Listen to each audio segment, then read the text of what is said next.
Hello there guys, this is Tausif Ahmed and I'm your Warangal biker. So this is my Honda CB350 RS and మనం నేను దీనికి 21 నెలలు వాడాను. So దీని గురించి మనం ఇవాళ ఒక చిన్న రివ్యూ చేద్దాం. The good and bad points about the Honda CB350 RS. So మొట్టమొదటిగా మనం చూసుకుంటే ఫస్ట్ నేను ఈ బైక్ 8,786 కిలోమీటర్స్ నడిపాను. I'll just show it to you.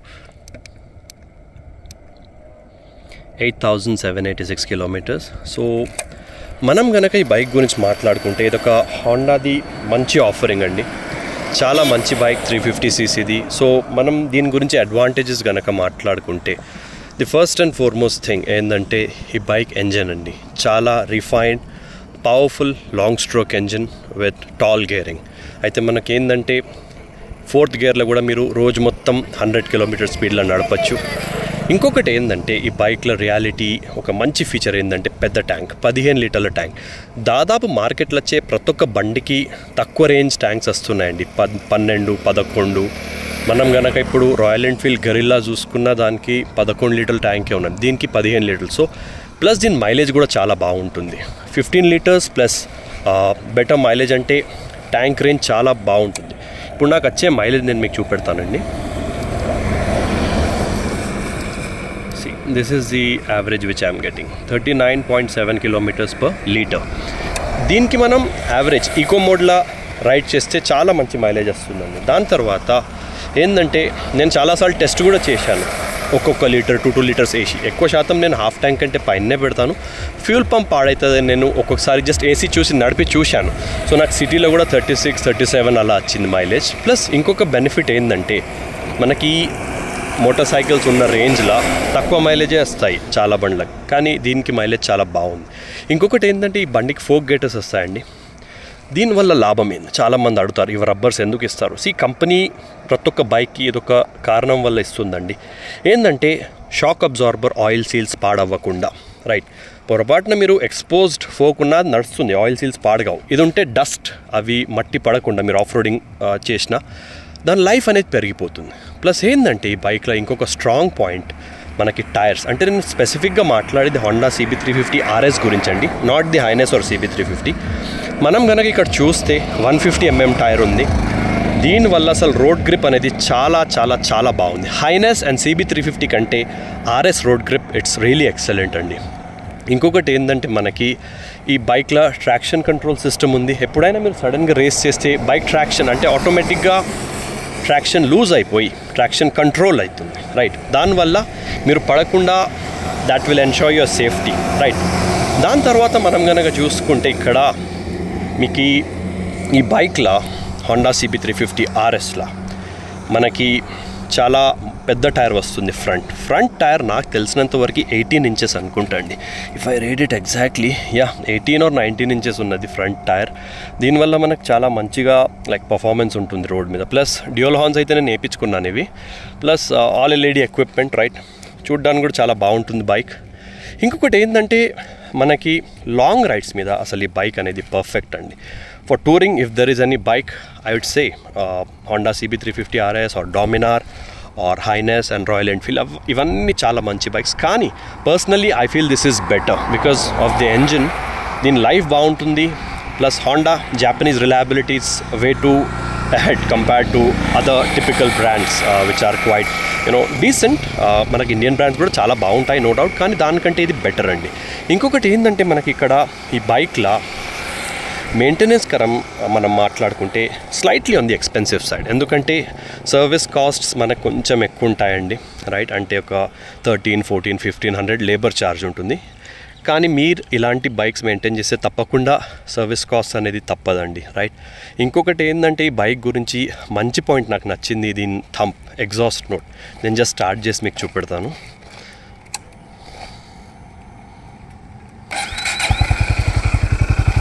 అసలు చాలా sweet.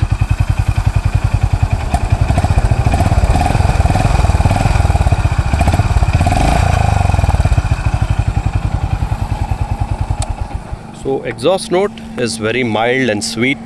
You'll really enjoy riding this bike. Earlier నాకు Dominar 400 ఉండే, అయితే ఆ బైక్లో ఏంటంటే ఎగ్జాస్ట్ నోట్ బాగుంది, కానీ it's kind of kind of short stroke type ఉండేది. ఇది it's a long stroke engine, so thumping కూడా మీకు కొంచెం గ్యాప్స్ ఉంటాయి అన్నమాట మధ్యలో. ఇంకొకటి ఏంటంటే మనం when we start talking about things which can be improved, ఆనెస్ట్గా చెప్పాలంటే రస్టింగ్ అనేది చాలామంది కంప్లైంట్ చేస్తున్నారు, కానీ నా బైక్లో అంత సివియర్ రస్టింగ్ అయితే ఏం లేదండి. దాదాపు 21-22 నెలలు అవుతుంది నేను ఈ బైక్ కొని. 2022 డిసెంబర్లో నేను ఈ బైక్ కొన్నాను. మైల్డ్ రస్టింగ్ ఇక్కడ అవుతుంది, మీరు చూడొచ్చు, కానీ దానివల్ల పెద్ద ఇబ్బంది ఏం కాదు. రైట్, ఇక్కడ ఒక చిన్న రస్టింగ్ స్పాట్ ఉంది. రైట్, దాని తప్ప అయితే ఎక్కడైతే రస్టింగ్ లేదండి. కొన్ని పాయింట్స్ మనం ఈ బైక్లో ఇంప్రూవ్ అవ్వాల్సింది మాట్లాడుకుంటే మడ్ స్ప్లాష్ అండి. This is actually based on an international model. So మనకి మడ్ గార్డ్ అనేది చాలా పెద్దది ఇవ్వలేదు కంపెనీ వాళ్ళు. సో నేను మడ్ ఫ్లాప్ వేయించుకున్నాను. దానివల్ల అయితే నాకు చాలా వరకు తగ్గిందండి మడ్ స్ప్లాష్. అది వేయించుకోకుంటే చాలా లిటరల్గా మీకు ఇక్కడ దాకా వస్తుంది నీళ్ళు, మడ్ వచ్చి రస్టింగ్ ఛాన్సెస్ పెరిగిపోతాయి. సో అది వేయించుకున్నాను నేను. ఇంకొకటి ఏంటంటే ఈ బైక్ హెడ్ ల్యాంప్ ఫోకస్ అనేదండి, it can be improved honestly. ఎందుకంటే ఎల్ఈడి ఎక్విప్మెంట్ ఉన్న ఈ బైక్కి నా దగ్గర రాయల్ ఎన్ఫీల్డ్ కూడా ఉంది, 1989 మోడల్. దాని హెడ్ ల్యాంప్ త్రో దీనికంటే బాగుంది. సో నేను చెప్పేది ఏంటంటే మీరు ఒక extra lamps, aux lamps fit చేయించుకుంటే మనకి హెడ్ ల్యాంప్ ఫోకస్ అనేది చాలా బెటర్ అవుతుందండి.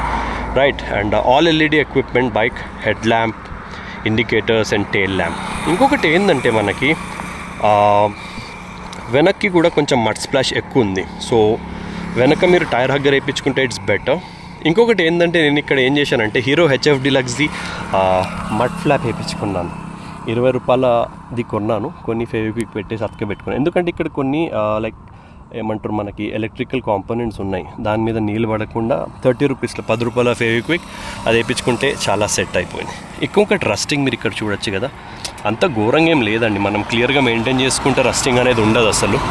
ప్లస్ నేను ఇక్కడ ఆఫ్ రోడింగ్ చేశాను, అందుకే ఇది కొంచెం తుడిచేస్తే ఇది కూడా వెళ్ళిపోతుంది. రైట్, ఇప్పుడు తుడిస్తే మీరు చూడండి దాదాపు అది మాయమైపోయింది.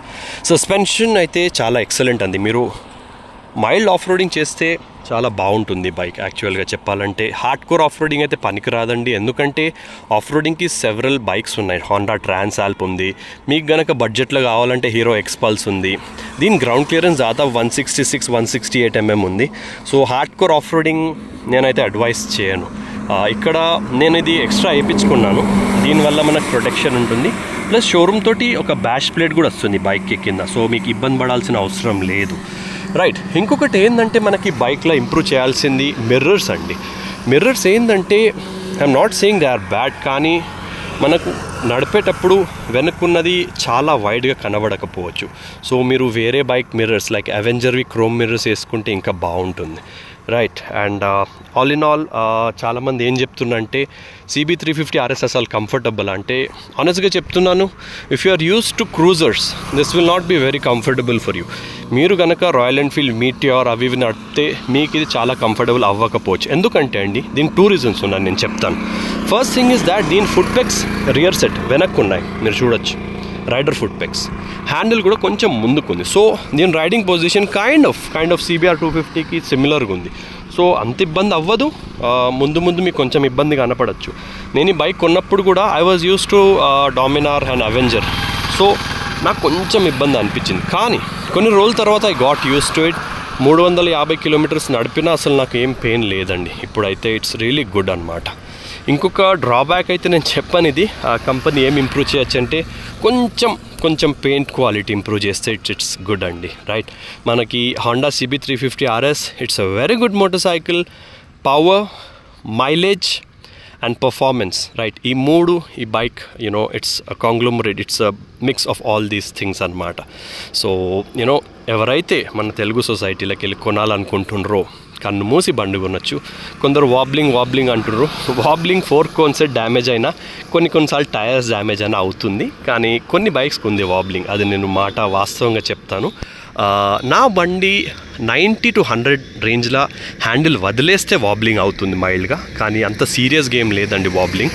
మీరు కనుక చేతులతో పట్టి నడిపితే వాబ్లింగ్ అసలు కాదండి బండి. రైట్, సో మీకు కనుక ఏమైనా ఇంకొకటి బ్రేకింగ్ గురించి నేను చెప్పలేదు.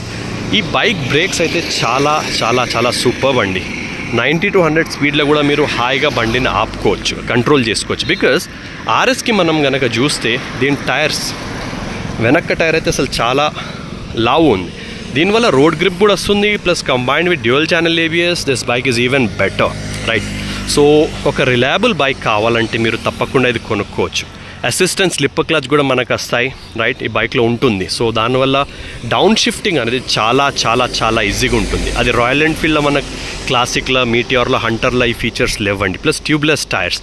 ఇప్పుడు మీరు కనుక క్లాసిక్లో క్రోమ్ మోడల్ తీసుకున్న దానికి ట్యూబ్లెస్ టైర్స్ రావు, మళ్ళీ 14,000 కట్టాలి మీరు దానికి ఎక్స్ట్రా. సో దీనికి by default dual channel ABS and ఆ స్టాండర్డ్ వస్తాయి మామూలుగా, dual channel ABS and tubeless tyres. So మీరు ఎక్కడైనా వెళ్ళినా హాయిగా ఉంటుంది. నా బైక్లో ఒక ముళ్ళు గుచ్చుకొని దాదాపు 4 నెలలు అవుతుంది, నేను అది తీయలేదు ఇప్పటిదాకా. అదే ట్యూబ్ టైర్ ఉండుంటే ఎక్స్పల్స్ అయినా, క్లాసిక్ రాయల్ ఎన్ఫీల్డ్ అయినా స్పాట్లో గాలి దిగిపోతుంది, ఈవెన్ హిమాలయన్ 450 అయినా. సో అదొక మీకు పీస్ ఆఫ్ మైండ్ ఉంటుంది. ఫర్ ఎగ్జాంపుల్ మీరు ఒక ఇలాంటి హైవేలా మీ బైక్ కనుక పంక్చర్ అయితే it's very very very challenging for you to toe the bike. So ఈ లొల్లి బైక్ తోటి ఉండదు, హాయిగా మీరు నడుపుకుంటూ పోవచ్చు, తక్కువ గాలైనా మీరు వెళ్ళొచ్చు, right. That is how it is, okay. And ఇంకొకటి చెప్పాలంటే బైక్ లుక్స్ అండి, చాలామంది నేను ఎక్కడ వెళ్ళినా they keep on steering at the bike and అడుగుతారు ఏ బైక్ అన్నా, ఏ మోడల్, ఏ కంపెనీ. సో వాళ్ళు అడుగుతారు like you know because it's very different, right. ఈ సాడిల్ స్టేజ్ కూడా నేను నేర్పించాను హోండా బిగ్ వింగ్ వరంగల్ సెంట్రల్లోకి వెళ్ళి, ఎందుకంటే టూరింగ్ చేసేటప్పుడు మనకు హాయిగా ఉంటుంది. ప్లస్ దీని ఎగ్జాస్ట్ అప్స్వెప్ట్ ఉంది, పైనకి ఉంది. సో మీరు నీళ్ళల్లో రైడ్ చేసినా కొంచెం ఒక 1.5 feet దాకా కూడా మీకు ఎక్కువ ఇబ్బంది అనేది ఏమీ ఉండదు, రైట్. అండ్ మీకేమైనా క్వశ్చన్స్ కనుక ఉంటే you can feel free to comment down below, all right. And mileage నేను చూపెట్టాను కదా. అండ్ నాకు ప్రాబ్లమ్స్ నేను ఏమి ఎన్కౌంటర్ చేశానంటే, ఒక్కసారి స్విచ్లో కొంచెం ప్రాబ్లం వచ్చింది, మళ్ళీ దానికి అదే సెట్ అయిపోయింది అది, రైట్. నేనైతే ఏం పని దానికి చేయలేదండి. So if you have any questions feel free to comment down below. Ride safe, God bless and take care, good bye. So weather చూస్తున్నాను కదా ఎంత బాగుందో. All right people, good bye, ride safe, God bless.